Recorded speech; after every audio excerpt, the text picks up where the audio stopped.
రాహుల్ గాంధీ మాట నిలబెట్టడం మీద మీ కమిట్మెంట్ చెప్తున్నారు, అప్రిషియేటెడ్ కాదంటలేదు. కానీ రాహుల్ గాంధీ మొదటి నుంచి ఒకటే మాట చెప్తూ ఉంటారు, ఫిరాయింపులకి నేను వ్యతిరేకం. ఓ పార్టీలో గెలిచిన వాళ్ళు ఇంకో పార్టీలోకి ఫిరాయిస్తే వాళ్ళు రాజీనామా చేయాలి, మళ్ళీ ఎన్నిక జరగాల, వాళ్ళ మీద యాక్షన్ తీసుకోవాలని. ఈ రాష్ట్రంలో తెలంగాణ రాష్ట్రంలో 10 మంది ఫిరాయించారు. ఫిరాయించిన వాళ్ళు మళ్ళీ ఎంపీగా పోటీ చేశారు. ఇది పొలిటికల్ ఫైట్. నేను కొంత రజనీ గారు నాకు కొంత బ్రేక్ ఇచ్చారు మీరు. నేను ఫైనల్ గా మీరు అడిగిన ప్రశ్న జవాబు చెప్తా సార్. మళ్ళీ చెప్తున్నాను, రాహుల్ గాంధీ గారు సోనియా గాంధీ గారు ఇచ్చిన మాట రేవంత్ రెడ్డి గారు ఖచ్చితంగా నెరవేరుస్తాడు షార్ట్లీ. ఎందుకంటే 10 మంది డిస్క్వాలిఫై అవుతారా సార్?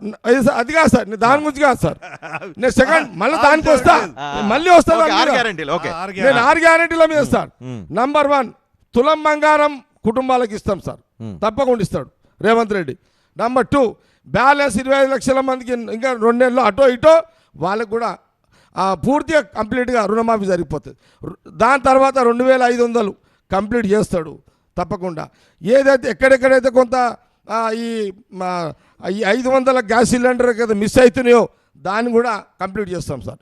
అట్లాగే 200 యూనిట్ కరెంట్కి సంబంధించింది ఎక్కడైతే మిస్ఫైర్ అవుతుందో గ్రౌండ్ లెవెల్లో దాన్ని కూడా మేము సవరణ చేస్తాం సార్. ఇవన్నీ కూడా అటో ఇటో సార్, అటో ఇటో మేము డబ్బులు సమకూర్చుకుంటూ ఇవన్నీ చేస్తున్నాం.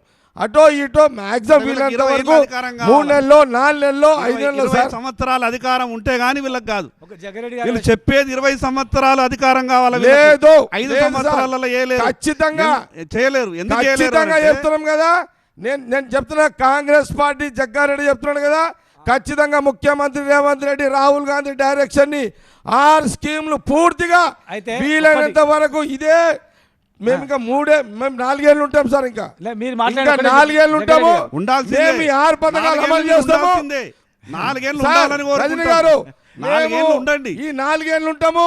ముఖ్యమంత్రి రేవంత్ రెడ్డి ఈ 6 బ్యాలెన్స్ స్కీమ్లు అమలు చేస్తాడు, మా క్యాబినెట్ మినిస్టర్లు అమలు చేస్తాడు, రాహుల్ గాంధీ మాట నిలబెడతాము. మళ్ళా 5 ఏళ్ళు కూడా ఇవి అయినాక మళ్ళీ తెలంగాణ ప్రజలు మళ్ళీ అవకాశం